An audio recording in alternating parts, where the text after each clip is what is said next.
ధర్మాత్ముడు రాడు.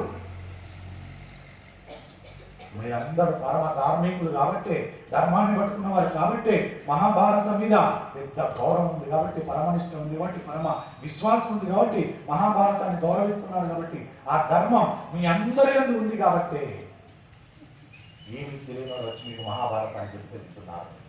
ఇది ధర్మం అంటే. మీ ధర్మం పట్టుకున్నారు కాబట్టి ధర్మం మీ దగ్గర నడిచి వచ్చింది. ధర్మాన్ని పట్టుకుంటే అలా నడిచొస్తారు. అలా ధర్మాన్ని పట్టుకున్నటువంటి ధర్మరాజు దగ్గరికి అంత ధర్మ వేద ఘోష చేసేటువంటి, ధర్మాన్ని పట్టుకున్నటువంటి, అగ్నిహోత్రాన్ని పట్టుకున్నటువంటి బ్రాహ్మణుల సమూహం వచ్చింది.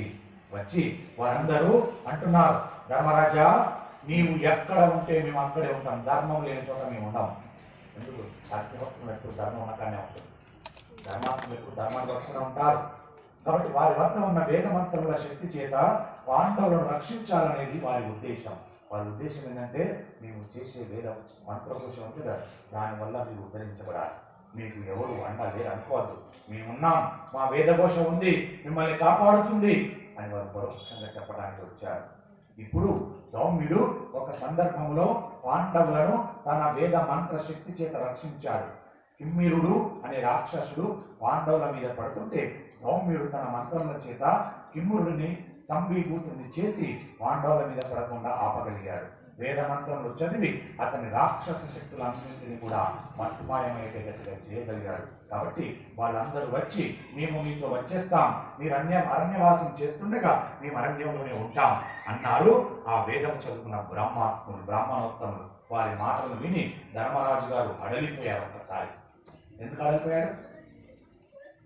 ఆయన బాలన్స్ ఒకటే, ఆయన ధర్మాత్ముడు, ధర్మరాజు. ఇంతమంది నిత్యాగ్ని భక్తులు ఎలా వచ్చారు? వారి బంధువులతో, వారి శిష్యులతో, వారి పుత్రాదులతో, మనవలతో అందరూ వచ్చేసారు. మరి మీరు అందరూ వచ్చారు, ఇప్పుడు నేను అన్నం ఎక్కువ పెట్టాలి, నాకే తినడానికి తిరిగి లేదు, నేనే చెట్లకి ఉన్నాను. ఇంత వచ్చిన వారైనా సామాన్యమైన వారా? వేద ఘోష నిత్యము తప్పించేవాడు, పరితపించేవారు. ఇలాంటి వారికి నేను ఇక్కడ అన్నం పెట్టకపోతే పాపం కాదు నాది. అందులో ధర్మం పట్టుకున్నాడు ఏడుస్తాడు బాగా. ఎందుకు ఏడుస్తాడు? ధర్మం పట్టుకున్నవాడు ఎదుటి వారికి అన్నం పెట్టకపోతే చచ్చిపోతాడు వాడు. ధర్మానికి అంత ఇష్టం అవుతుంది. ఆకలితో అని వచ్చిన వాడికి అన్నం పెట్టకపోతే చచ్చిపోతాడు. ధర్మానికి అంత గొప్పతనం ఉంటుంది. ఇప్పుడు ధర్మరాజు అనుకుంటున్నాడు, ఇంతమంది వచ్చారు, ఇంతమందికి నేనేం పెట్టగలను, ఎక్కడి పెట్టగలను భోజనం, నాకు అవుతుందా అని బాధపడుతున్నాడు ధర్మరాజు గారు. కాబట్టి ఆయన ఒక్కసారి వాళ్ళందరూ వచ్చి, మేము మీతో వచ్చిస్తామని, మేము అరణ్యవాసం చేస్తుండగా మేము అరణ్యంలో ఉంటాం అన్నారు. వారి మాటలు విని ధర్మరాజు గారు ఒక్కసారి అడలిపోయి సృహ తప్పి కింద పడిపోయాడు. అది ధర్మం అంటే. ధర్మం పట్టుకున్నాడు, అలా ఉంటాడు, పడిపోయాడు కింద. ధర్మరాజు కింద పడిపోయాడు. ఎందుకు అంటే, వచ్చిన వాళ్ళు బ్రాహ్మణులు, నిత్యాగ్నిహోత్రులు, తాను క్షత్రియుడు, వాళ్ళకు అన్నం పెట్టి రక్షించవలసినటువంటి కర్తవ్యం రెండు రకాలుగా. ఒకటి ధర్మం తెలిసిన వాడిని, రెండు క్షత్రియుని, క్షత్రియ వంశంలో జన్మించిన వాడిని. క్షత్రియుడు అన్న వారి ధర్మం ఒక్కటే, ఆశ్రయించి వచ్చిన వారికి అన్నం పెట్టకపోతే పాడైపోతారు. క్షత్రియుడు ధర్మం అదే, రాజు యొక్క ధర్మం అదే. తాను అన్నం పెట్టని కారణం చేత వారిలో ఏ ఒక్కడైనా ఆకలితో శరీరం వదిలేస్తా పాపం తన వంశం అంతా గుర్తి కనిపిస్తుంది. మీరు ఇంకొక విషయాన్ని ఇక్కడ అన్వయం చేసుకోవాలి. ఈ విషయాన్ని పెట్టి ఇంకొక విషయాన్ని మనం అన్వయం చేసుకోవాలి. పెద్దలు తప్పుపట్టకూడదు, విషయం నిజం ఇదే. ఏమంటారంటే, ఒక పెద్ద జడ్జి ఉన్నాడు, కోర్టులో జడ్జి ఉన్నాడు. అమాయకుడు కొన్ని దొంగ సాక్ష్యాలను తీసుకొస్తే అది తనకు తెలుసు, ఇది దొంగ సాక్ష్యం అని ఆ జడ్జికి తెలుసు, వాదోపవాదాలు తెలుసు. కానీ సాక్ష్యాలు ఉన్నాయన్న కారణం చేత నిరపరాధికి శిక్ష వేశాడు. ఈయన ఎవరు తెలుసా? ధర్మం పట్టుకున్న ఆయనే, ధర్మరాజు ఈయనే.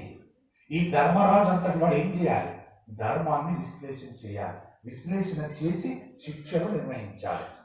కానీ దొంగ సాక్ష్యాలను పట్టుకొని, ఇది దొంగ సాక్ష్యాలను తెలిసినా తను దానికి లోబడి తీర్పు ఇచ్చేశాడు. కాలం గడిచిపోయింది. కానీ ఇతను ఒక రోజు వస్తుంది రిటైర్మెంట్, ఎప్పుడు ఉండదు కదా అధికారం, ఒక రోజు రిటైర్మెంట్ తీసుకున్నాడు. రిటైర్మెంట్ అయిపోయిన తర్వాత తను రోడ్ల పట్టి అడుక్క తింటున్నాడు. ఎందుకో తెలుసా? ఒక నిరపరాధికి శిక్ష చేశావు కాబట్టి. ఇక్కడ కూడా ధర్మరాజు భయపడుతున్నాడు. ఏమని? నన్ను నమ్ముకొని వచ్చారు. నేను క్షత్రియుని అంటే అధికారం ఉన్నవారిని, నేను జడ్జిని, కలెక్టర్ను, ఎస్పీని, ఎస్ఐని, నీకు అధికారం ఇచ్చింది ధర్మం. ఆ అధికారం ఉన్నప్పుడు నువ్వేం చేయాలి?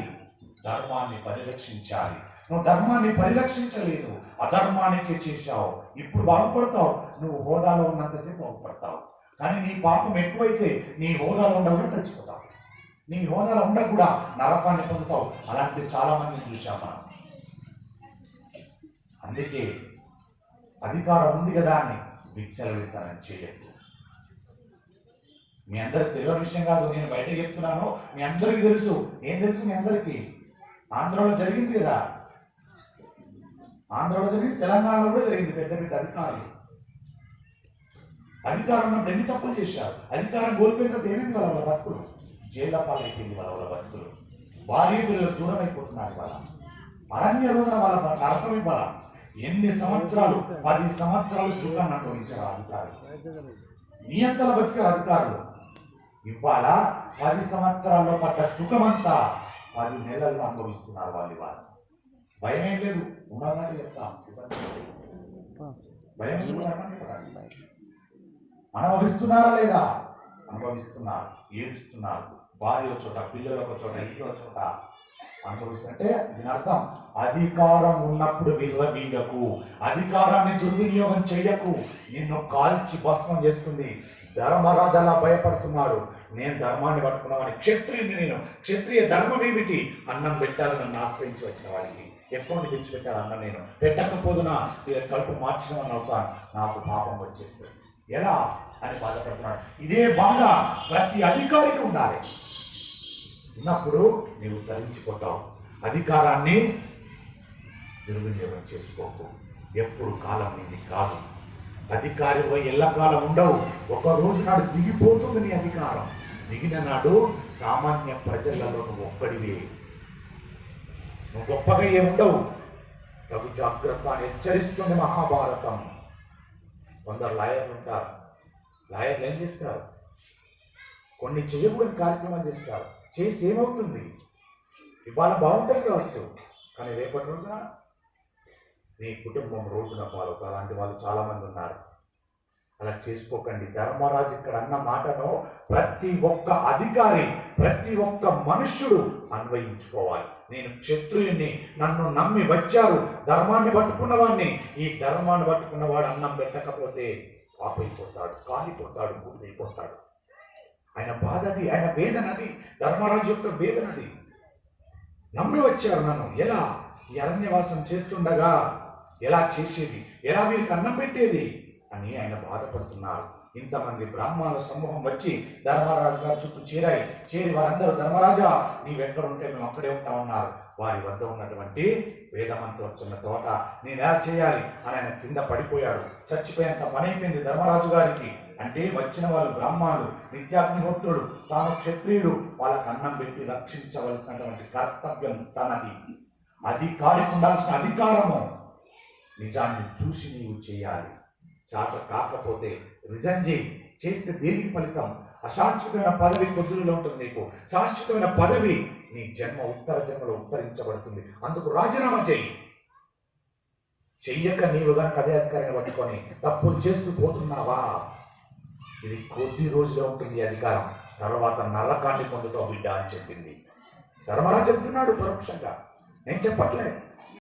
ప్రతి అధికారం అన్వయించుకోవాలి. విషయాన్ని పెట్టకపోవడం పాపం అవుతుంది. అధికారం ఉన్నప్పుడు సరైన ధర్మాన్ని నిర్వర్తించినప్పుడు కొట్టుకుపోతావు అని చెప్తుంది ఇక్కడ ధర్మరాజు గారి యొక్క వృత్తాంతం.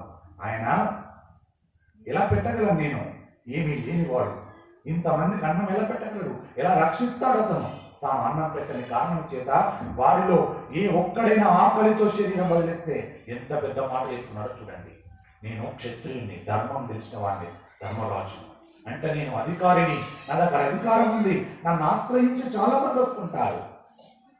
నేను గనక సరైన విధంగా అధికారాన్ని వినియోగించి సరైన న్యాయం చేయకపోతే వచ్చిన వాడు ఏ ఒక్కడికి అన్యాయం జరిగినా, ఏ ఒక్కడి కుటుంబం రోడ్డు మీద పడ్డా, నేను ఇచ్చే తీర్పు వల్ల, నేను ఇచ్చే అధికారం వల్ల, నేను చేసేటువంటి పని వల్ల నా కుటుంబమే, నా జీవితమే అధోగతి పాలవుతుంది. ధర్మరాజు ఏం మాట్లాడుతున్నాడు చూడండి. ఏ ఒక్కడు చచ్చినా నేను అన్నం పెట్టకపోతే ఆ పాపం నన్ను అన్నం పెట్టని కారణం చేత వాళ్ళు ఏ ఒక్కడిని ఆకలితో శరీరం బదిలిస్తే ఆ పాపము నన్ను కాదు నా వంశం మొత్తాన్ని కుదిపేస్తుంది అంటున్నాడు. ఎంత పెద్ద మాట చూడండి. వంశమే పోతుందా? ఒక్క అధికారం ఉందని ఇవాళ ఏదో ఆశించి నువ్వు అధికారాన్ని దుర్వినియోగం చేస్తే ఇవాళ నీ ఒక్కడితో పోదట. అందుకే పెద్దలు అంటారు కొన్ని మాటలు. ఏమంటారు? మా పెద్దలలో ఎవడే పాపం చేశాడు, అందుకే మా వంశానికి ఇలా పట్టుకుంది అన్న మాటకు అర్థం ఇది. ఇక్కడ అన్వయించుకోవాలి. మా పెద్దలు ఎక్కడో పాపం చేశారయ్యా, అది వాళ్ళు పట్టుకుందంటే ఎలాంటి పాపం చేశాడు? నిజంగా నువ్వు అధికారివి, నీ దగ్గర అధికారం ఉంది, అధికారంతో ప్రవర్తన కలిగిన వాళ్ళకి చేయలేదు, లోబడి చేశావు. ఇవాళ నీతో పాటు నీ వంశమే కొట్టుకోవచ్చు. తగు జాగ్రత్త అని చెప్పింది. ఇంత జాగ్రత్త పడకపోతే ఇలాంటి దుష్ఫలితాలు జరుగుతాయని చెప్పింది. అన్నటువంటి స్థానంలో ఆయన ధర్మాన్ని కట్టాలన్న స్థానంలో, ధర్మం పట్టకపోతే ఏమైనా స్థానంలో పరమేశ్వరుడు మనకు నైవేద్యాన్ని ప్రసాదాన్ని పంపించాలి. గౌరవించుకుందాం. हरे कृष्ण कृष्ण कृष्ण हरे हरे, हरे कृष्ण कृष्ण कृष्ण हरे हरे, हरे राम राम हरे हरे, हरे राम राम राम हरे हरे, हरे कृष्ण कृष्ण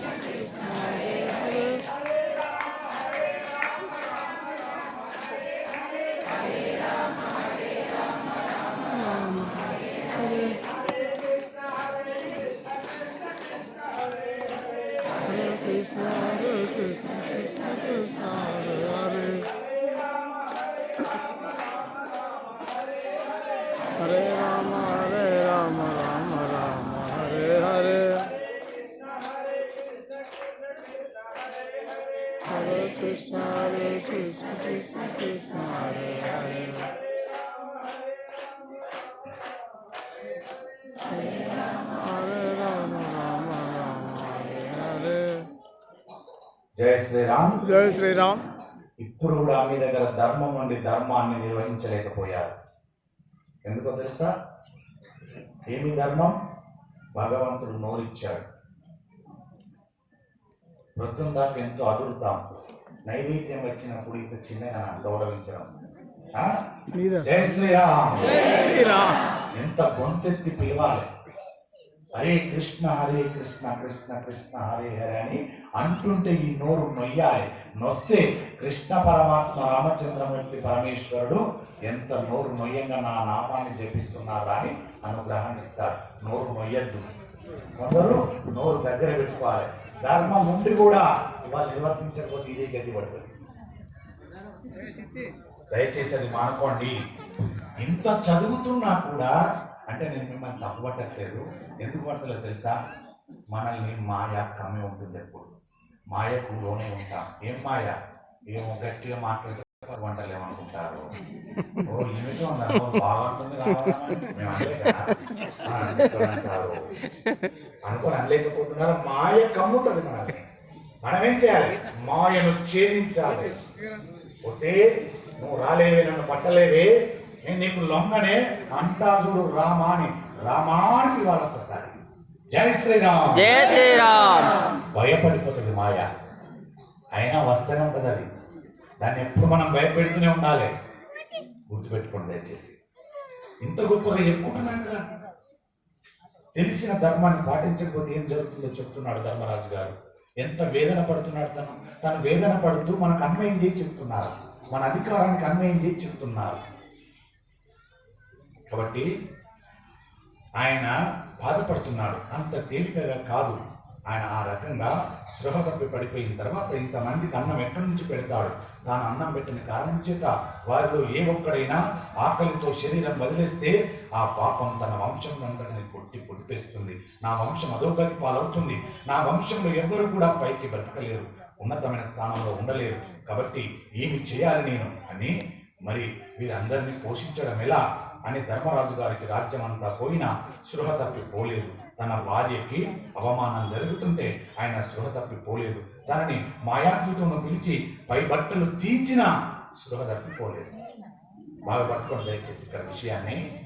ఇక్కడ ధర్మరాజు గారు స్పృహ తప్పి పడిపోయాడు బ్రాహ్మణులు రాగానే. మరి ఇంతకంటే పెద్ద అవమానం జరగలేదా? రాజ్యమంతా పోయింది. రాజ్యమంతా వేరప్పుడు స్పృహ తప్పి పడిపోవాలి కదా. తన తమ్ముడు ఓడిపోయారు, పనంగా పెడితే అప్పుడైనా స్పృహ తప్పి పడిపోవాలి కదా. తనను తను ఒడ్డుకున్నాడు, అప్పుడైనా స్పృహ తప్పి పడిపోవాలి కదా. ఇక ద్రౌపది మాత్రం తను ఉండలే కాబట్టి తనకు రాలేదు. ఎందుకు? యజమాని ఎత్తు చేశాడు కాబట్టి అతను స్పృహ తప్పి పడిపోవాల్సిన అవసరం లేదు. కానీ ఇల్లాలు అయోనిజ పరమ సాధ్యమని పతివ్రత అలాంటి మా తల్లిని వస్త్రాలు ఒలుస్తుంటే, జుట్టు పట్టి లాగుతుంటే చూసి కూడా ఎందుకు స్పృహ తప్పి పడిపోలేదు ధర్మరాజు గారు? ఇన్ని అవమానాలు జరిగినా పడిపోలేనటువంటి తను తన మాయాదూతములు పిలిచి పై బట్టలు ఒలిచి క్రింద పెట్టేస్తే అయినా అప్పుడు స్పృహ తప్పని ధర్మరాజు ఇప్పుడు ఎందుకు స్పృహ తప్పి పడిపోతున్నాడు? కారణం స్పృహ తప్పిపోలేదు. కొన్ని వేల మంది బ్రాహ్మణులు వచ్చి మీతో అరణ్యములకు వస్తామని అంటే వాళ్ళని పోషించలేమునని స్పృహ తప్పి కింద పడిపోయారు. ఎందుకు? పరమధర్మం. ఈ పరమధర్మాన్ని పట్టుకొని పరధర్మం పరమధర్మం పరధర్మం పరమధర్మం అర్థం చేసుకోండి. పరధర్మం పరమధర్మం. పరధర్మాన్ని పట్టుకుంటే అది పరమధర్మం అయిపోతుంది. మాడవుతుంది దాంట్లో. పరధర్మాన్ని పట్టుకో, అది పరమధర్మం అయిపోతుంది. పరమధర్మం అంటే వెలకట్టలేనటువంటి ధర్మం అయిపోతుంది. దేన్ని పట్టుకుంటే? పరధర్మాన్ని పడితే మాడేస్తే పరమధర్మం అయిపోతుంది. అది వెలకట్టలేదు, తూకం వేయలేవిక. నువ్వెంత ధర్మము చేశావు అనేది వెల కట్టలేని దాన్నే పరమధర్మము అంటారు. దానికి పేరు. అది రావాలంటే నీవు పరధర్మాన్ని పట్టుకోవాలి. అద్భుతంగా ఇస్తారండి. ఇన్ని వేల మంది వచ్చినప్పుడు వీళ్ళకి ఒక్కరికి కూడా అన్నం పెట్టకపోతే నా ధర్మం పేరంటే పరధర్మం పేరంటే ఇక్కడ స్పృహ తప్పి పడిపోయింది. అక్కడ మరి అది కాదా? పరధర్మం కాదు. ఎందుకు కాదు? రాజ్యం తనది పోయింది, తమ్ముడు తనవాడు పోయింది, యజమాని తనవాడు చెట్టు చేశాడు పోయింది. ఒక స్త్రీని అలా చేస్తుంటే ఎవరు స్త్రీ? తనను తను రక్షించుకోగలిగిన మహాపతివ్రత అనే నమ్మకం ఉంది కాబట్టి స్పృహ తప్పి పడిపోలేదు. అక్కడ రెండు, తన వస్త్రాలు తీసేశాడు. అదెవరిది? నా వస్త్రమే, పోయింది, పోని. పరధర్మం అయితే పోనివ్వడు. పరధర్మానికి ఏదన్నా హాని కలిగితే పోనివ్వడు ధర్మరాజు గారు. పరధర్మం అంటే ఎదుటి వారికి ఏదైనా హాని కలుగుతుందంటే పోనివ్వడు. అక్కడ స్పృహ పడిపోతాడు. అంటే ధర్మానికి ఎంత కట్టుబడి ఉంటారో చూడండి. ధర్మాన్ని కట్టుబడి ఉన్నాడు కాబట్టి మహానుభావుడు ఇప్పటికీ కూడా ఎప్పటికీ కూడా ఆ సూర్య చంద్రులు ఉన్నంత కాలం కూడా, ఈ భూమి మీద నదిలు పారుతున్నంత కాలం కూడా, ఈ భూమి మీద జీవకోటి బ్రతుకున్నంత కాలము కూడా ధర్మరాజు పేరు మారు మ్రోగుతూనే ఉంది.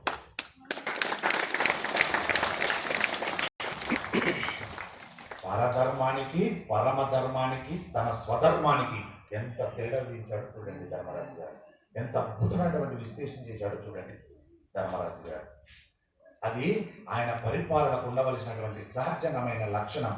తనను నమ్మిన వాళ్ళని ఎవరిని ప్రధానంగా పోషించవలసినటువంటి అవసరం ఉన్నదో వాళ్ళని పోషించలేమోనని అంత ఆర్పున్నవాడు. కొద్దిసేపటికి ఆయన తిరిగి మళ్ళీ స్పృహలోకి వచ్చేశాడు. ఆయన స్పృహలోకి వచ్చి మాట్లాడుతున్నాడు. ఆయనకు స్పృహ వచ్చిన తర్వాత శౌనకుడు అనే మహర్షి ఆయనతో మాట్లాడుతూ ఒక మాట చెబుతాడు. ధర్మరాజా, ఏమిటి ఇంత ఆర్త్యం పొందావు, ఇంత ఇబ్బంది పడుతున్నావు? చెప్పు. నీవు ఒక విషయమును గమనించు. ఈ శరీరము రెండింటితో కలిసి ఉంటుంది. అందుకే దీనిని చిత్తు జడ సంఘాతం అని పిలుస్తారు. బాగా పట్టుకోవాలి మనం ఈ విషయాన్ని. శౌనకుడు అనే మహర్షి చెప్తున్నాడు ఏమని? ఈ శరీరము రెండింటితో కలిసి ఉంటుంది, అందుకే దీన్ని చిత్తు జడ సంఘాతం అని పిలుస్తారు. చిత్తు జడ ఈ రెండు కలిసి ఉంటాయి. ప్రతిస్పందించలేని దానిని జడము అంటారు. యథార్థమున ఈ శరీరము తనంత తాను స్పందించలేదు. ఇది చిత్ అంటారు. అంటే చిత్తుతో కలిసి ఉంది. చిత్ అనగా ఆత్మశక్తి. శరీరంలో ఆ చైతన్యము తల నుండి పాదాల వరకు అంతటా వ్యాప్తి చెంది ఉంటుంది. ఆ చైతన్యమే పరమేశ్వరుడు. ఆ చైతన్యము శరీరము కలిసి ఉన్నాయి. అందుకే శరీరమునకు చిత్ జడ సంధి అని పేరు. జడము ఈ దేహము, ఇందులో చిత్ అంటే పరమాత్మలో ఉండిపోతాడు. ఆత్మ, ఇవి రెండు కలిసి ఉంటాయి. ఈ దేహము జడ పదార్థమే కదా. చిత్ అంటే ఆత్మ. ఎవరు? ఆ పరమాత్మ. ఎవరు తోడిపారు? ఈ జడ అనే పదార్థంతో కలిసి ఉన్నాడు. ఈ జడ పదార్థంతో కలిసి ఉంటున్నాడు కాబట్టి చిత్ అంటే పరమేశ్వరుడు. ఎంత అద్భుతంగా చెప్తున్నారు చూడండి. ఇది చిత్ జడ సంధి అని పేరు. చిత్ కాని శరీరమును విడిచిపెట్టేసినట్లయితే ఇంకా శరీరము తనంత తానుగా ఏమీ స్పందించదు. దానికి ఏమి ఆకలి గాని నిద్ర గాని ఉండవు. దానికి ఏమైన స్పందన ఉండదు. స్పందన ఉండదు కాబట్టి జడము. చిత్తుతో ఉంటే స్పందిస్తుంది. అంటే చైతన్యంతో కలిసి ఉండాలి. చైతన్యం అంటే ఏమిటి? ఆత్మ. ఈ ఆత్మ ఈ జడముతో కలిసి ఉంటుంది కదులుతుంది. చిత్ జడ సంధి కలిగినటువంటిది. ఇలాంటి దాంతో ఉన్నావు అని మాట్లాడుతున్నారు. ఇంకా చిత్తుతో కలిసి ఉంటే స్పందిస్తుంది. అందుకే దాన్ని చిత్ జడ సంధి అంటారు.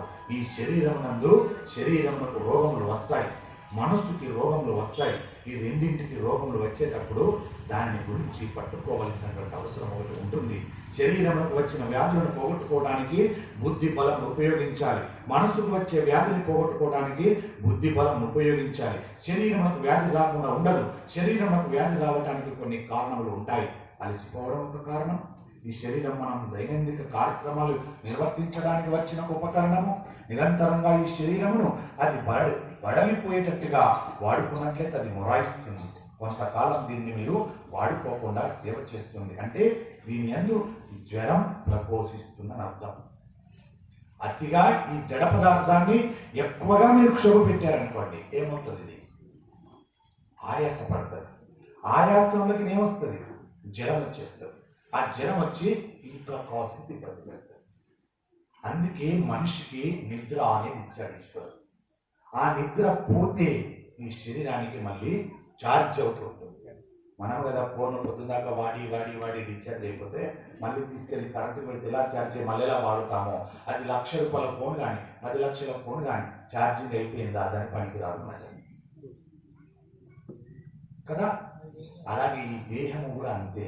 ఈ దేహాన్ని ఎక్కువగా కష్టపెడితే అది జడ పదార్థం. అది ఎంతవరకు ఓర్చుకొని అంతవరకు ఓర్చుకుంటుంది.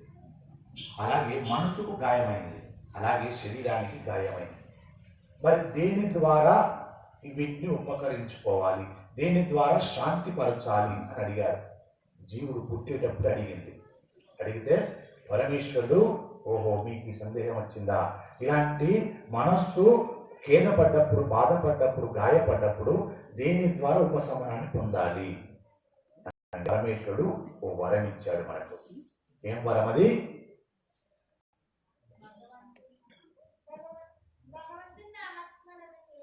ఇంకా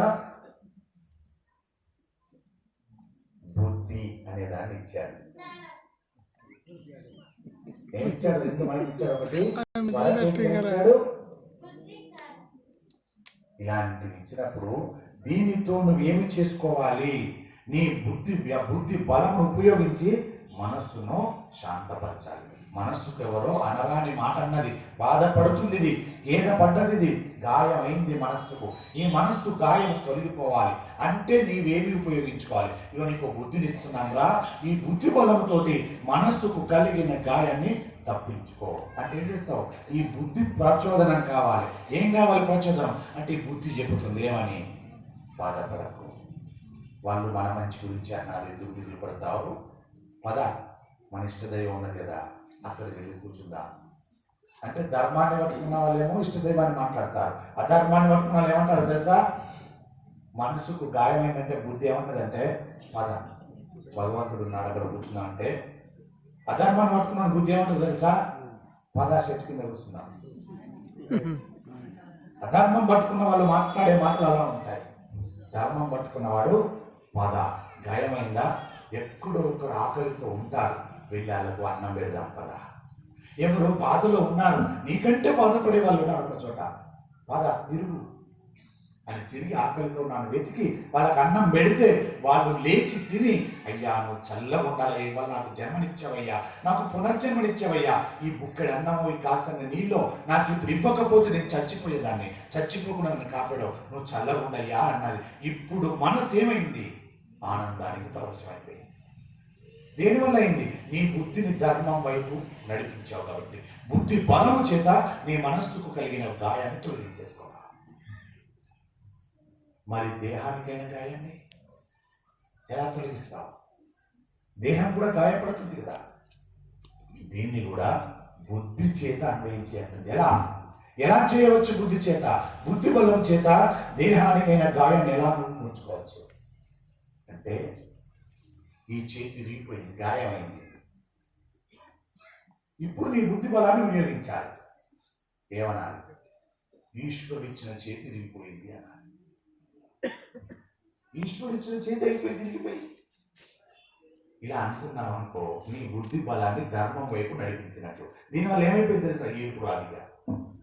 అలా కాకుండా ఒక్కసారి నా చేతి తిరిగిందమ్మో అన్నావు అనుకో, నా అన్నామంటే ఏడుపు వచ్చేస్తుంది. అది ఒక పట్టణం మానవదిగా.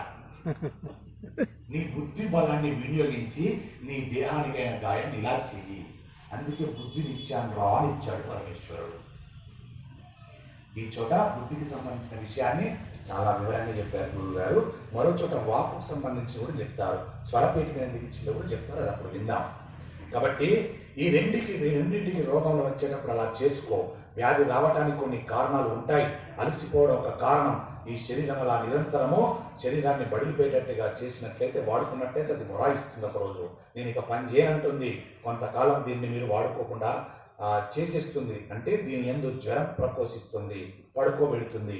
అప్పుడు అది పని చేయదు. అప్పుడు దాన్ని కొన్ని రోజులు పడుకోబెట్టేయాలి. అలా కాకుండా మనంగా దానికి కొంత విశ్రాంతిని ఇచ్చినట్లయితే అది తేరుకొని మరలా పనిచేస్తుంది. అందుకే మన ప్రమేయం లేకుండానే పరమేశ్వరుడు అనుగ్రహాన్ని ఇచ్చి పొద్దుదా కష్టపడి రాత్రేసరి పడుకోరా అని చీకటి ఇచ్చి పడుకోబెట్టాడు. మనం అలా పడుకోబెట్టాం శరీరాన్ని. ఒకవేళ చీకటి అనేది పరమేశ్వరుడు మనకి ఇవ్వలేదనుకోండి, మనం ఏం చేస్తాం? ఇప్పుడు అనుకుంటాం మనం, అప్పుడు 5 అయిపోయిందా, ఇంకొక 2 గంటలు ఉంటే ఈ పని మంచి చేసుకుని ఇంకో 1,00,000 రూపాయలు సంపాదించుకోండి, ఇంకో 10,000 సంపాదించుకోండి, అయ్యో అప్పుడే రాత్రి అయిపోయిందా అని అన్నవాళ్ళు ఉన్నారు. ఇంకో 4 గంటలు రాత్రి కాకపోతే బాగుండు అంటారు. అలా కాకుండా అసలు నీకు చీకటి అనేది పెట్టలేదు అనుకోండి, అంతా వెలుతురిస్తే దేహం ఏమైపోతుంది? ఒక్కరోజు కూడా బతుకో, చచ్చి ఊరుకుంటాం. అందుకే పరమేశ్వరుడు మనుష్యుడి మీద ఎంతో జాలితోటి, 84 లక్షల జీవరాశుల మీద జాలితోటి ఒక పక్క చీకటి పెట్టాడు, పడుకోమన్నాడు. పడుకుంటే ఏమవుతుంది? తనంత తను అలసిపోయి పడుకుంటే మళ్ళీ తెల్లారులేసరికి దేహానికి కొత్త ఛార్జింగ్ అయిపోతుంది, నూతన ఉత్తేజంతో లేస్తుంది శరీరం. ఎప్పుడు లేస్తుంది? నిజంగా నీవు ధర్మాన్ని పట్టుకుని ధర్మ కార్యక్రమాలు నిర్వహించి కనుక కలిసిపోయి పడుకుంటే తేజవంతంగా లేస్తుంది. కానీ నా దేహం లేవద్దు. ఎందుకు తెలుసా?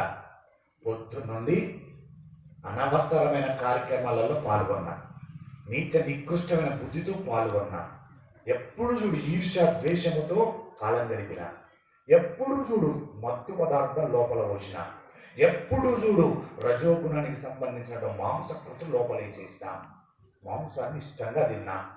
ఇప్పుడు వెళ్ళినా పడుకోమన్నారు కదా, మళ్ళీ ఛార్జ్ అయిపోయినావు కదా, ఇన్ని చేసి మళ్ళీ ఉంటాడు తెలుసా వీడి మాట. ఓ నాకు మళ్ళీ రాత్రి అయితే ఛార్జ్ అవుతుంది కదా, ఇన్ని వేసాను కదా, అలసిపోయింది ఏసి ఏసి ఏసి ఈ దేహం ఇక బడలిపోయింది, స్లో అయిపోయింది. ఇక ఇన్ని వేయమని వేస్తే ఉంటుందా? అది మొరాయిస్తుంది. ఇప్పుడు వెళ్ళి నేను పడుకున్నా, తెల్లారు లేచి యాక్టివ్ ఉంటుందా? ఒక్క నాటికి ఉంటుందా?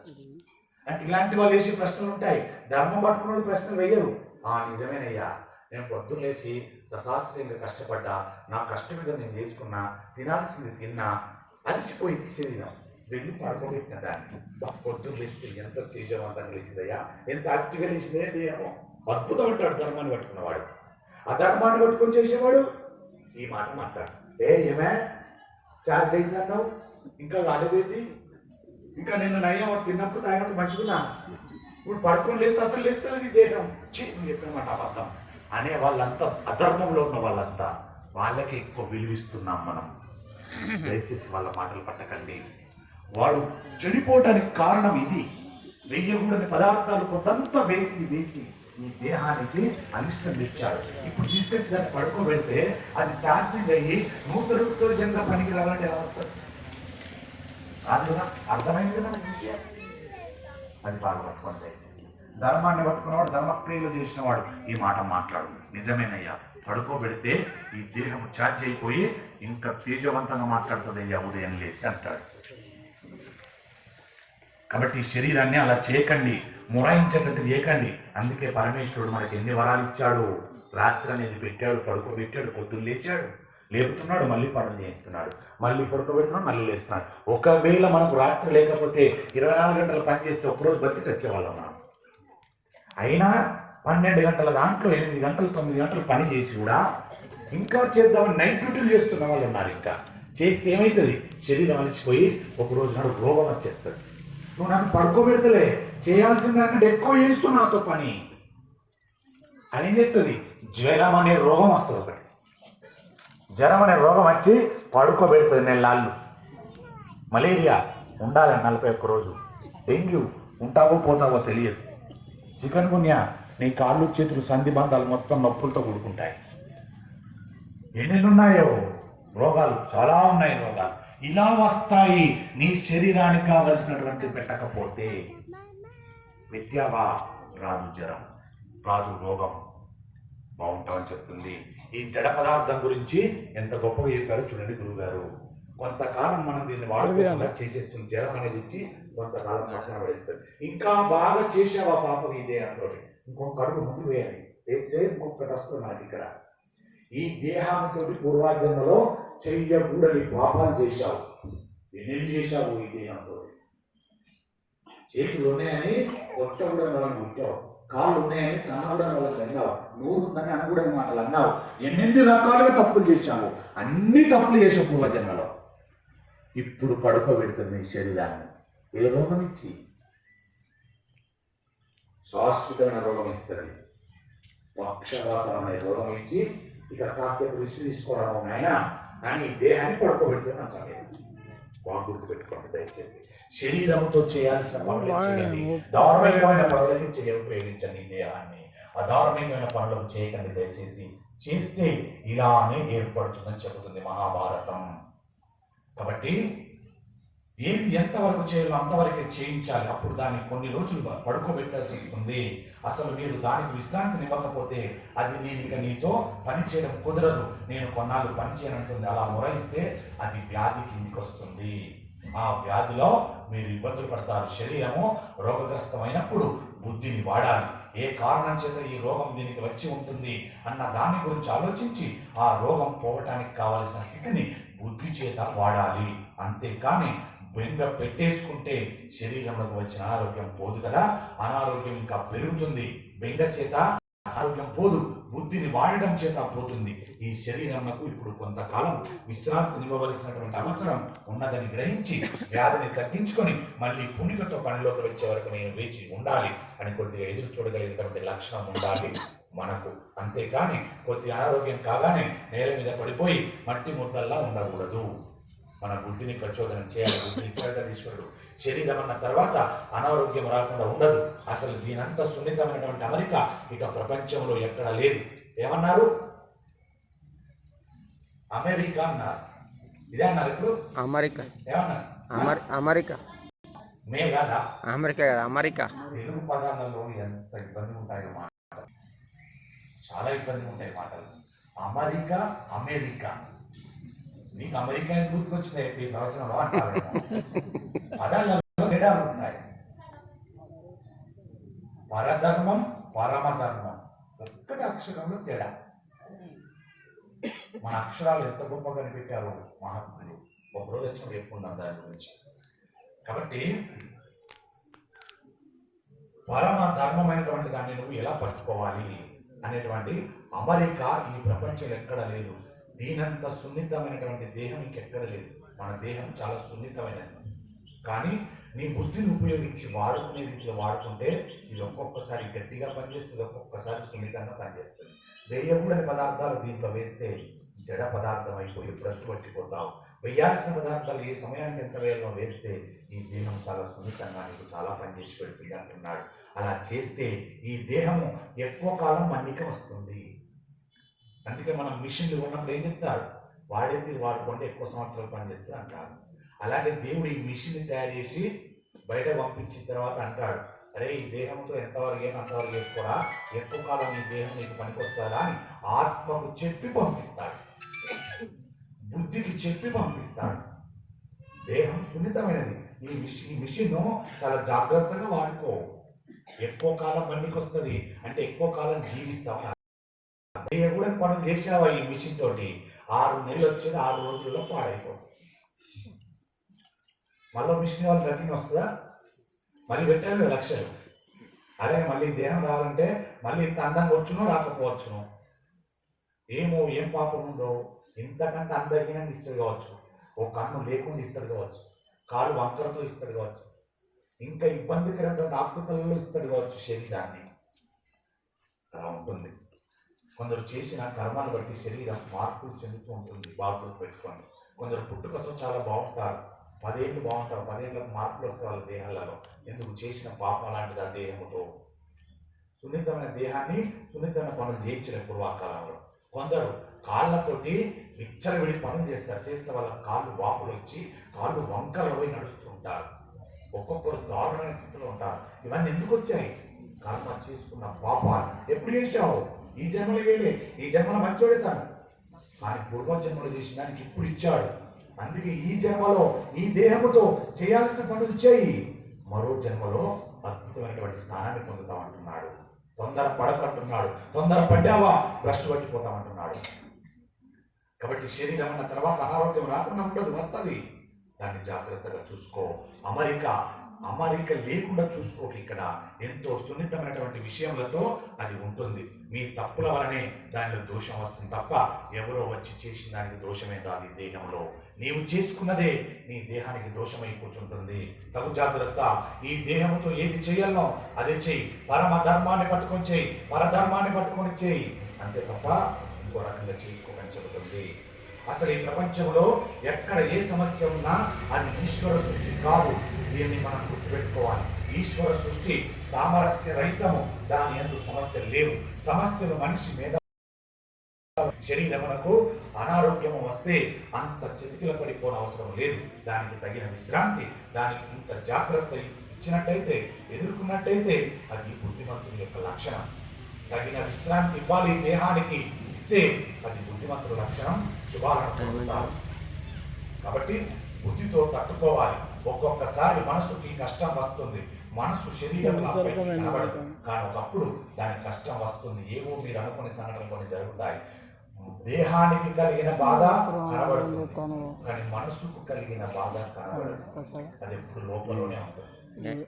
అది ఎలా కనబడాలి అంటే నీ మనసు బాధగా అప్పుడు తెలుసుకోవాలి. మనసు గాయమైంది, దాన్ని బుద్ధి చేత ప్రచోదనం చేసి దాన్ని ప్రచోదన స్థానంలో తెచ్చుకోవాలి. నీకు ఇచ్చాను అని అన్నాడు ఈశ్వరుడు. ఆయన అంటాడు, ఇంకా 365 రోజులు మనం బ్రతుకున్నంత కాలం ఒకేలా బ్రతకడం ఎన్నడూ సాధ్యం కాదు. ఒకప్పుడు మీ ఇంటికి వచ్చిన వాళ్ళందరికీ మీరు తలుపులు తీసి మాట్లాడారు. కొంతకాలం ఎవరిని మీ ఇంటికి రాకుండా ఉంచవలసిన సందర్భం కూడా మీకు ఒకప్పుడు రావచ్చు. అందుకు మీరు చతికిల్ల పడిపోనవసరం లేదు. మీకు వచ్చిన దానిని ఎందుకు వచ్చిందో, అది ఎంత మంగళప్రదమో, ఎంత శుభప్రదమో, అది మీకు ఎంత కర్తవ్య నిష్ఠతో కూడుకున్నదో చూసుకొని మీరు సంతోషంగా ఇంకొక ప్రయత్నమును ఏర్పాటు చేసుకోవాలి. మనసు ఖేదపడినప్పుడు వెంటనే బుద్ధి చేత, ఆలోచన చేత మీకు సంతోషము కలుగుతుంది. కలిగించేలాగా చేసుకోవాలి. బుద్ధి చేత ఆలోచించి మనస్సుకు వచ్చిన కష్టమును పోగొట్టుకోవాలి. శరీరమునకు వచ్చిన రోగమును కూడా బుద్ధిని ఉపయోగించి పోగొట్టుకోవాలి. రెండింటికి బుద్ధియే ఆధారం. ధర్మరాజా, ఇలా చెతికిల్ల పడిపోవడం ఏమిటి అన్న విషయం కాడ మనుష్యుడి యొక్క దేహాన్ని అడ్డు పెట్టి ఎన్ని ధర్మ సూచనలు చెప్పాడు చూడండి గురువుగారు. అద్భుతమైన వివరణ ఇచ్చారు గురువుగారు. కాబట్టి ధర్మరాజా, ఇలా చెతికిల్ల పడిపోయావేమిటి? ధర్మానుష్ఠానం గొప్ప కాదు. ధర్మానుష్ఠానం వచ్చే వైక్లభ్యములు తట్టుకోవడానికి శక్తి కావాలి కదా, దానికి సహనం కావాలి కదా, విచక్షణతో కూడిన ఓర్పు కావాలి కదా, సంతోషంతో ఓర్పు సిద్ధాంతము ఎరిగి ఓర్పు తెచ్చుకోవాలి కదా ధర్మరాజా. దానిని నీవు ఎందుకు కోల్పోతున్నావు? ఇటువంటి సహనమును కానీ నీవు కోల్పోతే నీకు ధర్మమునందు అనురక్తి నశిస్తుంది, కాబట్టి నీవు బుద్ధిని ఉపయోగించాలి అన్నాడు మహర్షి. ఎంత అద్భుతంగా మాట్లాడారో చూడండి, చాలా అద్భుతంగా తెలియజెప్పారు గురుగారు. కాబట్టి ఒక్కొక్కసారి భారతీయ ఋషుల కన్నా గొప్ప మానసిక శాస్త్రవేత్తలు ఎక్కడైనా ఉంటారా అనిపిస్తుంది. ఇంత గొప్పగా విశ్లేషించి చెప్పగలిగినటువంటి శాస్త్రవేత్తలు ఉన్నారు. ఇది ఋషుల వాంగ్మయం. ఋషులు ఆలోచించే తీరు అలా ఉంటుంది. ఋషి అంటేనే అర్థం చూడండి ఎలా ఉంటుంది. దాన్ని కొంచెం మనం ఆ చిన్న అక్షరం మార్చుకుంటే ఋషి అన్నదాన్ని తీసేస్తే రుచి అని పెట్టుకోండి. రుచి అంటే ఏముంటుంది? తినే పదార్థంలో మొదల పదార్థం రుచి చూస్తాం కదా. ఒక మధుర పదార్థాన్ని తిన్నప్పుడు ఎంత రుచికరంగా ఉంది, అది ఎంత చెడ్డగా తెలియజేస్తుంది కదా. అలాగే ఋషి అనే వ్యక్తి కూడా ఎదుటి వారి జన్మలలో రాబోయే కర్మలలో ఒక్కొక్క పదార్థంలో ఎంత పదార్థాలు ఉన్నాయో తెలియజెప్పేటువంటి పదార్థమే ఋషి అనేటువంటి పదార్థం. రుచి ఋషి దగ్గర పదార్థాలు. దేహానికి మనస్సుకి ఎలా ఉంటుందో అనే దాన్ని ఋషి ఎంత అద్భుతంగా రుచి చూపించాడు చూడండి. మనకు రుచిని చూపించాడు ఋషి. ఇలాంటి ఋషులు ఇంకా ఉంటారా భూమి మీద? ఉన్నారా అనిపిస్తున్నారు. కాబట్టి మానసిక శాస్త్రవేత్తలు ఎక్కడైనా ఉంటారా అనిపిస్తుంది. అంతకన్నా గొప్ప మనస్తత్వ శాస్త్రవేత్తలు ప్రపంచంలో ఉండరు.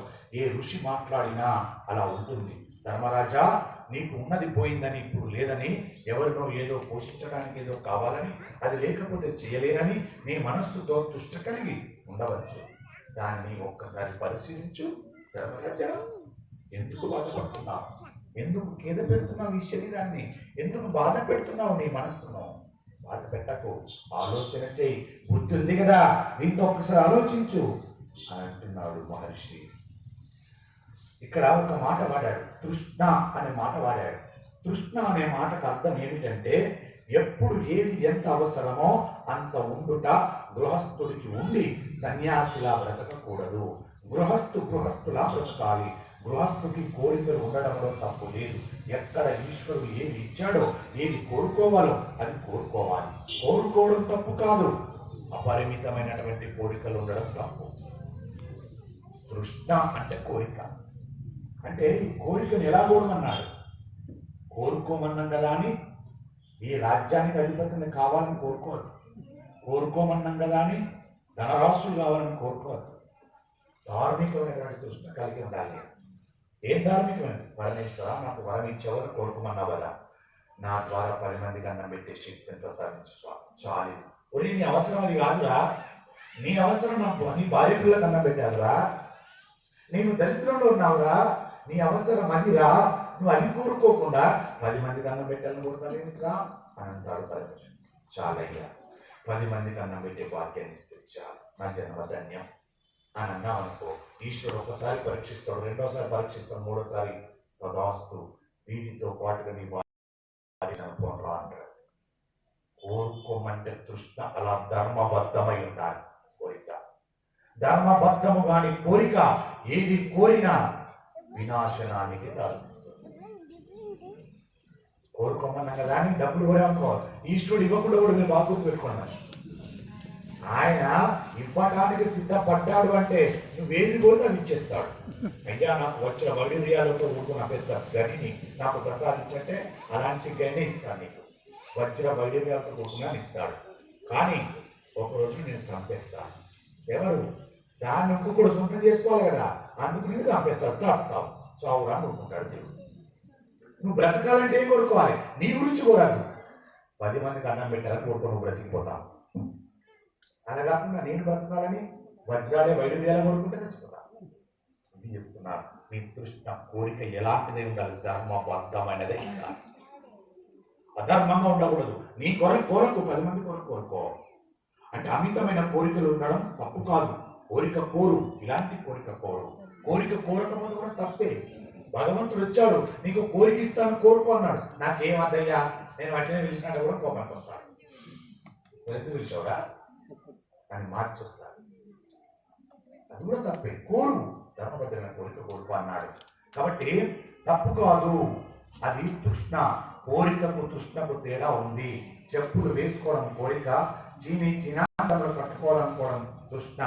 మీ దగ్గర ఎంత డబ్బు ఉన్నా మీ పాదములకు సరిపడినంత చెప్పుల్ని మాత్రమే మనం వేసుకుంటాం. మన దగ్గర డబ్బులు ఎక్కువగా ఉన్నాయని పెద్ద చెప్పులు కొనుక్కొని వేసుకోం కదా, ఎంత అవసరం అంత వేసుకుంటాం కదా. అలాగే కోరిక ఉన్నప్పుడు ఏ కోరిక కోరన్నది కోరాలి. తేడాలు ఉంటాయి దీంట్లో, ఆ తేడాలను బాగా గమనించని చెప్తుంది మహాభారతం. కాబట్టి మీ దగ్గర ఉన్నటువంటి దాన్ని ఎంతవరకు చేసుకోవాలో అంతవరకు చేసుకో. ఖచ్చితంగా తనకు సరిపోయినటువంటి దాన్ని కోరుకో. ఎలాంటిది కోరిక ఉండడం, అలాంటి కోరిక అలా ఉండాలి. మీకు ఒక నూలు పంచె ఉంటే చాలు, దాన్ని చక్కగా కట్టుకొని వెళ్ళవచ్చు. కానీ కాశ్మీర్ సిల్క్ పంచె ఉండాలనుకోవడం తృష్ణ. తృష్ణలో రెండు రకాలు చెప్తారు. ధర్మబద్ధమైన కోరిక కోరుకోవాలి, ధర్మబద్ధమైన తృష్ణ కోరిక అవుతుంది. అధర్మబద్ధంగా కోరుకున్నావా వాడి వశ అయిపోతా ఉంటుంది, చచ్చిపోతామని చెప్తుంది. కాబట్టి నీవు కోరికకు తృష్ణకు మధ్యలో ఉన్న చిన్న సరిహద్దు చెరిగిపోయిందా, మరిచిపోయావా, నాకు అనుమానంగా ఉంది అన్నాడు. ధర్మరాజా, నీవు కోరికకు తృష్ణకు మధ్యలో ఉన్నావా? తృష్ణలోంచే ఒక కోరిక వస్తుంది, ఆ కోరిక ధర్మబద్ధమై ఉండాలి. దీన్ని రకరకాల అన్వయించి చెప్తుంటారు మహాత్ములు.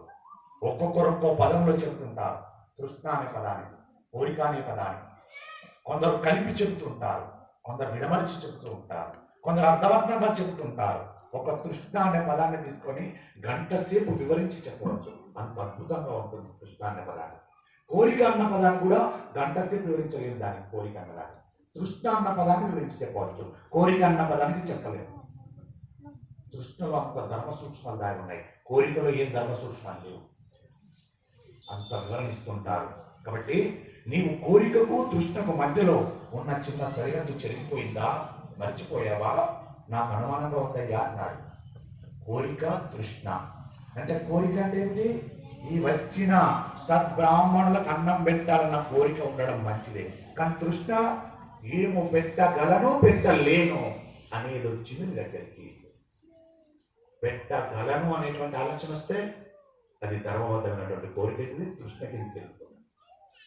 పెట్టలేను అన్నప్పుడు నీ తృష్ణను అకారణంగా పెద్దది చేసుకున్న వాళ్ళు అయిపోతావు. అంటే కోరికను పెద్దదిగా చేసుకున్నది మరిచిపోతున్నావు. చిందలో మధ్య గీత ఉంటుంది, దాన్ని మార్చుకో. మర్చిపోయావా అని అడిగాడు ముని. మంచి బుద్ధి కలిగిన వారు ఒక మంచి మాట అంటారు, తృష్ణకు అంతు ఉండదు, దానికి అర్థం లేదు.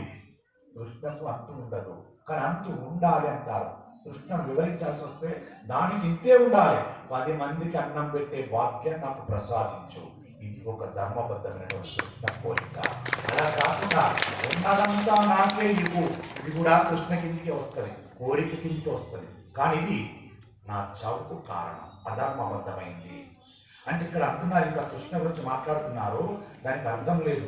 ఒక పశువు తన పిల్లక ఆహారం సంపాదించుకోవడం రాగానే వదిలిపెట్టేస్తుంది. ఒక పక్షి ఎగరడం వచ్చి ఆహారం సమకూర్చుకోవడం రాగానే తన పిల్లను వదిలేస్తుంది. ఒక్క మనుషుడు మాత్రం ఎన్ని తలరాతలు ఎదురైనా సరే కావలసినంత తానే సంపాదించి దాసేస్తుంటాడు. ఒక్క మనుష్యుడు మాత్రం ఎన్ని తరాలకైనా సరే సంపాదించి సంపాదించి సంపాదించి పెడతాడు. కానీ అటువంటి తృష్ణను, నాది నాది నాది నాదనే తృష్ణను పట్టుకొని తరతరాలు తినేలాగా సంపాదించి పెడతాడు. నిజంగా మనుషులు బ్రతకడానికి కావలసినంత సంపాదిస్తే మన దర్శకుడి గ్రామము ప్రతి ఒక్కరు కోటీశ్వరులు అవుతారు, బీదవాడైన వాడు ఉండడు. ఈ రోజుకు బ్రతకడానికి ఎంత అవసరం అంతే ఉంచుకొని మిగతాదంతా తెచ్చి ఇక్కడ పోయామంటే అంతా పోసేస్తే అందరికి పనిచేస్తే అందరు కోటీశ్వర్లు అవుతారు. ఇది ప్రతి గ్రామంలో జరిగితే ఇంకా అడుగు తినేవాడు ఎందుకుంటాడు, దరిద్రులు ఎందుకుంటాడండి. ఎందుకున్నారు తెలుసా? నేనే సంపాదించాలి, నేను సంపాదించాలి, దాచిపెట్టాలి, నా 3వ మనవడు కూడా కష్టపడకుండా బ్రతకాలి, అంత సంపాదించాలి అని సంపాదిస్తున్నాం. కాబట్టి ఇలా ఉన్నా. ఇంకా నన్ను అడిగితే అంతా సంపాదించిన వాడు రోగిష్ఠుడే, రేపు అష్టదరిద్రుడు అవుతాడు. ఏమీ సంపాదన లేనోడే గొప్పోడు అవుతాడు. రేపు 10 నిమిషాలైనా ధార్మికంగా పడుకోగలుగుతాడు. అంత సంపాదించి ఏం ధార్మికంగా పడుకున్నావు, ఏం సుఖంగా పడుకున్నావు? పడుకోలు ఒక్కనాటి పడుకో, నిద్ర రాత్రి పట్టదు. ఏమీ లేనుంటైనా సంతోషంగా నిద్రపడుతుంది. ఎలా? సరేలే వాళ్ళు కష్టపడ్డా ఏమీ లేదు కదా, సరే రేపు చేస్తాలే అని అయినా 10 నిమిషాలు సుఖంగా నిద్రపోతాడు. అన్ని సంపాదించడానికి దీన్ని దాచిపెట్టడం ఎలా, దీన్ని పొదుపు చేయడం ఎలా, ఇంకా దీనిలో 10 రూపాయలు వేయడం ఎలా, ఇంకా రేపు నా పిల్లలకు ఎలా జమ చేయాలి, నేను రేపు ఎలా ఎలా ఎలా ఎలా నిద్ర ఎక్కడ వస్తుంది ఇక రోగం వచ్చేసి నిద్ర లేకపోతే రోగం వచ్చేసి. కాబట్టి ఎంత దాచినా ఇంకా దాచాలనిపిస్తుంది మనుషునికి ఒక్కడికే, ప్రతి జీవికి లేదు. ఒక పశువు పాలు మరిచిందా వదిలేస్తుంది, సంవత్సర కాలం గడిచిందా ఆ పశువు వదిలేస్తుంది తన పిల్లను. పక్షి రెక్కలు వచ్చి అంతసేపు తీసుకొచ్చి పెడతాడు, ఆ తర్వాత వదిలేస్తుంది. కానీ మనం అలా కాదు. ఒరే నాయన నీకు ఎందుకు కష్టం, నువ్వు అలా చెప్పుతో నేనున్నాను కదా. మన తాతలు సంపాదించిన బోలుడుందిరా, మనం రైత గానికి నీచ నికృష్టమైన జ్ఞానము అందరి మనుషుల దగ్గర లేదండి, కొందరి మనుషుల దగ్గర. అందరిని ఒక్కసాటి మీద చెప్పి మాట్లాడితే పాపం తగులుతుంది. మహాత్ములున్నారు, ధర్మాత్ములున్నారు, ఈ రోజుకి ఎంత అవసరమో అంతే సంపాదించుకొని బ్రతికిన మహాత్ములున్నారు. రేపటి కొరకు రాకులాడు, ఈశ్వర నాకు ఈ మాసములో ఎంత ఖర్చుందో అంత ఖర్చును ఎల్లదీ తండ్రిని మొక్కిన మహాత్ములున్నారు, వేడుకున్న మహాత్ములున్నారు. ఈశ్వర ఈ వారానికి ఎంత అవసరమో అంత నాకు సమకూర్చి పెట్టవయ్యా అని కోరుకున్న మహాత్ములున్నారు. ఈశ్వర ఈ రోజుకు నాకు ఎంత అవసరమో అంత ప్రసాదించని ఉదయం లేవగానే కోరుకొని నమస్కరించి బయలుదేరుతాడు. మళ్ళీ పడుకుంటాడు, మళ్ళీ ఉదయం లేవగానే ఈశ్వర ఈ రోజు నాకు ఎంత అవసరమో ఎన్ని ఖర్చులు ఉన్నాయో నీకు తెలుసు, అది ఇచ్చేంత నన్ను శ్రమ పెట్టు, నన్ను కష్టపెట్టు, నాకు ప్రసాదించు అని కోరుకునేవాడు ధర్మాత్ముడు. ఈ రకంగా ఉన్నాడు అనుకోండి, వీడు నిత్యము ప్రశాంతంగా ఉంటాడు, నిత్యము భోగంలో ఉంటాడు, నిత్యము ఐశ్వర్యంలో ఉంటాడు. అలా కాకుండా ఒకేసారి సంపాదించి బ్యాంకులలో కోట్లు పెట్టేసుకున్నాడు, పరమదరిద్రుడిగా ఉంటాడు, నిద్రే రాదు వాడి కదా. ఈరోజు నాకు ఒక 10,000 అవసరం, ఈ 10,000 ఈ స్వామి అని అడిగాను, అయిపోయింది. వాళ్ళు 10,000 ఇచ్చిండు, అక్కడికప్పుడు ఖర్చులు అయిపోయింది, తిన్నా తాగినా అయిపోయింది. తాగినాక ఆ తాగుడు కదండి, రామనామాన్ని తాగాను, మహాభారత జ్ఞానామృతాన్ని తాగాను, అలా భావించాను దయచేసి. కాబట్టి ఈరోజు 10,000 ఖర్చు పెట్టేసిన, మళ్ళీ పొద్దున లేస్తా, మళ్ళీ అడుగుతా, రేపు పొద్దున ఏం అవసరం ఉంది, 20,000 అవసరం. ఎందుకు? వీళ్ళకు ఫీజు కట్టాలి, నేను బుక్కులు కొనాలి, నేను ఎన్నో ఉంటే ఆ రోజున కార్యక్రమాలు. రేపటిదైతే ఇవాళ కట్టాలి కదా, ఈరోజు కట్టాలి అంటే ఈరోజు 20,000 వచ్చింది. ఈశ్వర ఇవాళ ఉన్న ఖర్చులు వెళ్ళదు తండ్రి అంటే 20,000 ఇచ్చాడు, ఆ ఖర్చులు వెళ్ళిపోయినాయి. మళ్ళీ ప్రశాంతంగా పడుకున్నా, మళ్ళీ ఏమన్నా పోతుందంటే ఏం లేదు, మరి పోవడానికి అక్కడికంటే రేపు మిగిలింది ఏం లేదు. బ్యాలెన్స్ ఉంటే బయట, బ్యాలెన్స్ లేదు, ప్రశాంతంగా పడుకున్నా. మళ్ళీ రేపడినా ఇలా 100 సంవత్సరాలు బతుకున్నాయి, 100 సంవత్సరాలు ఇచ్చాడు ఈశ్వరుడు. కానీ నా ముందు ఒకడు ఉన్నాడు, వాడు ఏమడిగాడంటే, స్వామి ఒక 100 కోట్లు ఇచ్చారు కన్నా పెట్టా, సరేనా నీకు కోరిక నెరవేర్చిన 100 కోట్లు ఇస్తున్నపో అన్నాడు. వానికి ఒకే రోజు 100 కోట్లు వచ్చేసాయి. ఇప్పుడు 100 కోట్లను పొదుపు చేయలేక వస్తున్నాడు, దాచిపెట్టలేక వస్తున్నాడు, ఖర్చు పెట్టలేక వస్తున్నాడు, ఎలా వినియోగించడం తెలియలేక వస్తున్నాడు.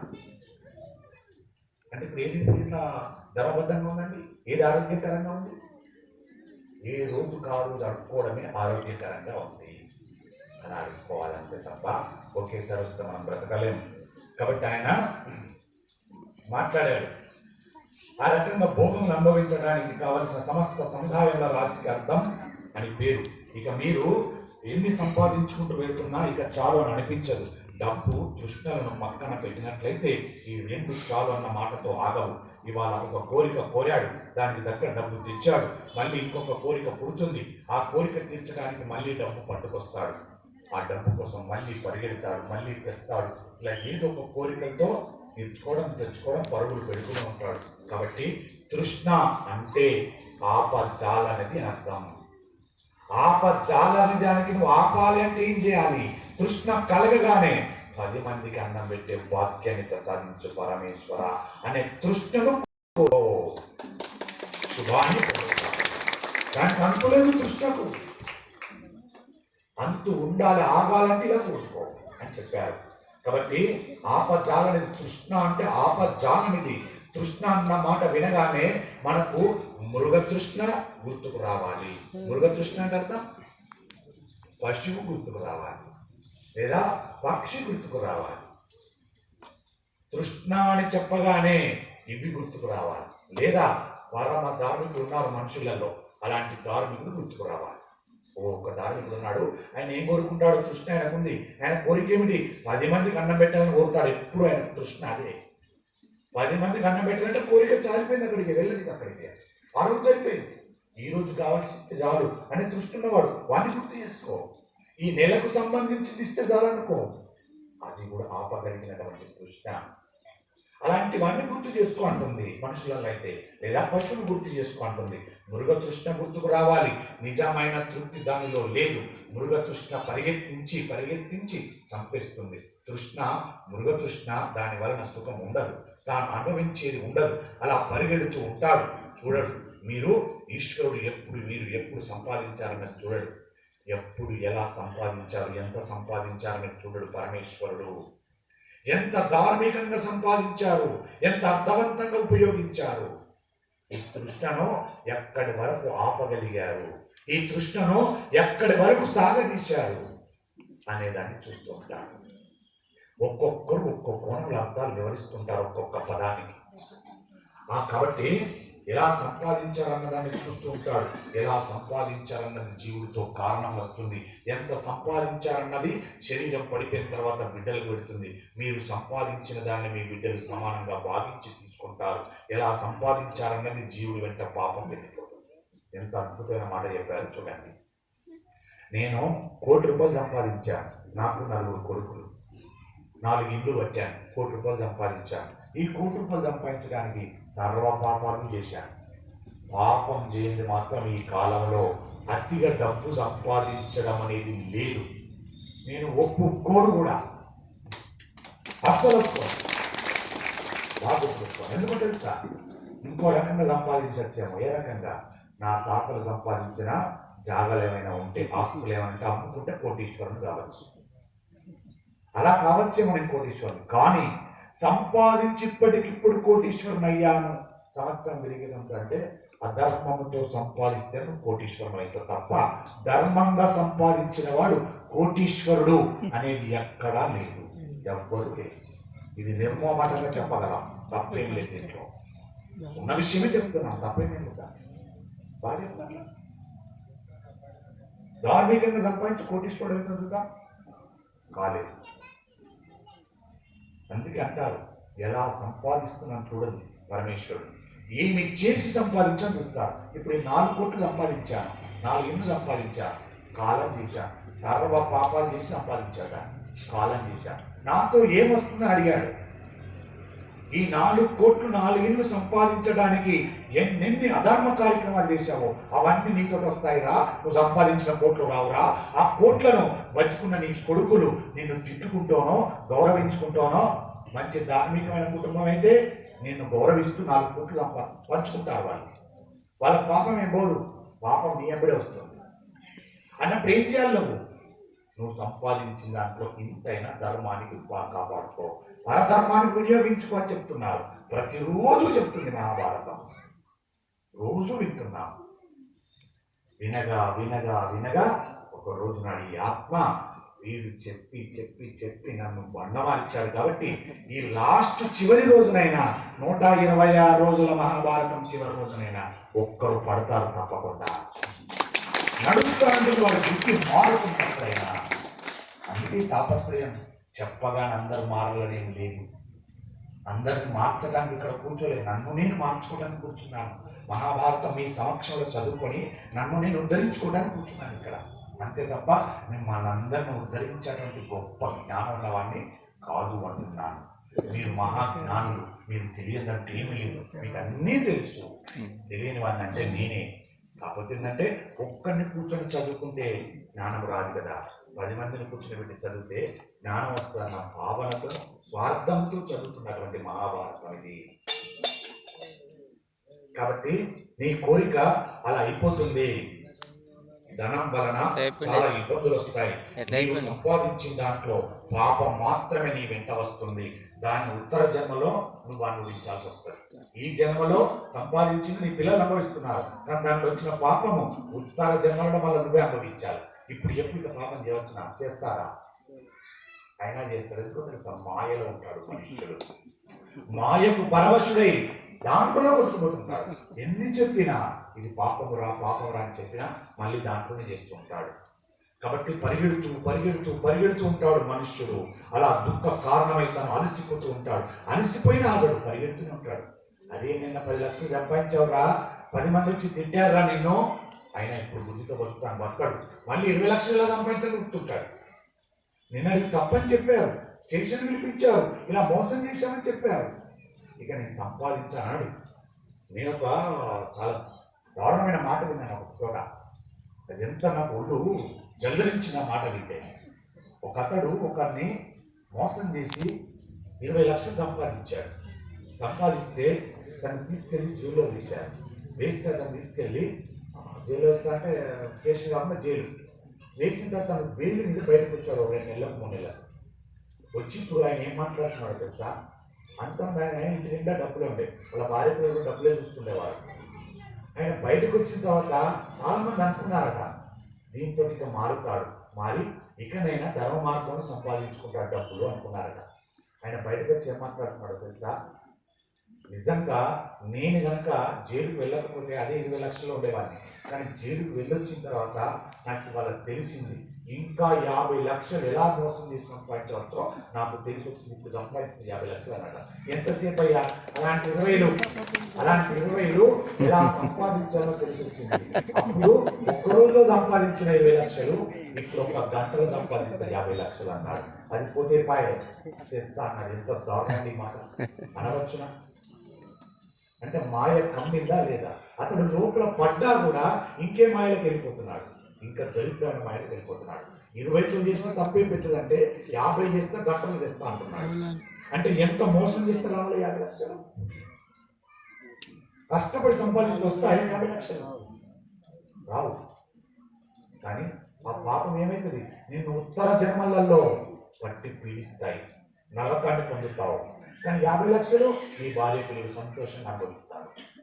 నువ్వేమైతావు? చచ్చినాడు నీ వెంట పాపాలు వస్తాయి. ఈ డబ్బేమి రావు, ఈ నగలు రావు, ఈ వజ్రాలు రావు, ఆస్తులు రావు, భూములు రావు, ఇవన్నీ తెలుసు నీకు. ఆయన దాని కూడా ఏ పోతాం నేను.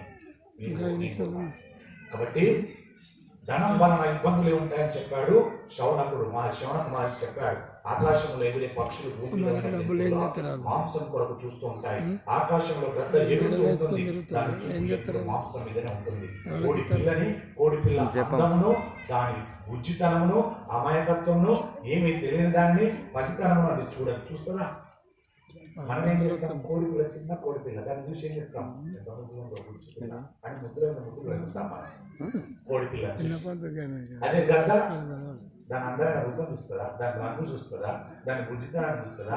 అది ఇలా ఇలా తిరుగుతుంటే తను సన్నగా కీసు ఉంటుందా చూస్తుందా? దానికి చూడాల్సిన ఒకటి, అది ఆహారం నాకు చూస్తుంది. మాయ కమ్మినవాడు అది ఒక్కటే చూస్తాడు తప్ప నాకు పుణ్యం వస్తుందట, పాపం వస్తుందట, నేను చేస్తానట, చచ్చిన తర్వాత నాకు పాపాలు వస్తాయట, ఆ పాపాలు మరో జన్మం వస్తాయట, ఇవన్నీ చూడడు. వాడు గద్ద లాంటి వాడు. గద్ద ఆహారం మీదనే దృష్టి పెడతారు, మిగతా దేని మీద దృష్టి పెట్టారు. అలాంటి వాళ్ళు బ్రతుకుతున్నటువంటి ప్రపంచంలో మనం బ్రతుకుతున్నాం. తగు జాగ్రత్తగా బ్రతకాలి, తగు జాగ్రత్తగా ఉండాలి.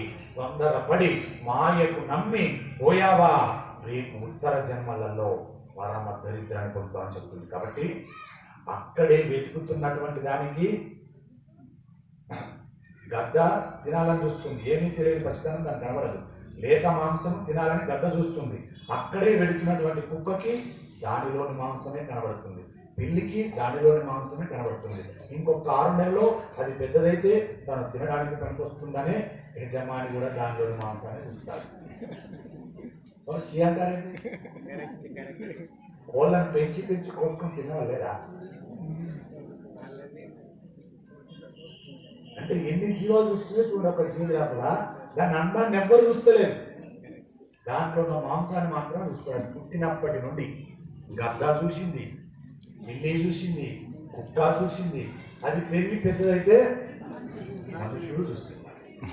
ఏం బాగుంటుంది ఆ పుంజు మాంసం, ఏం బాగుంటుంది ఆ పెద్ద మాంసం. మాట్లాడలేవా?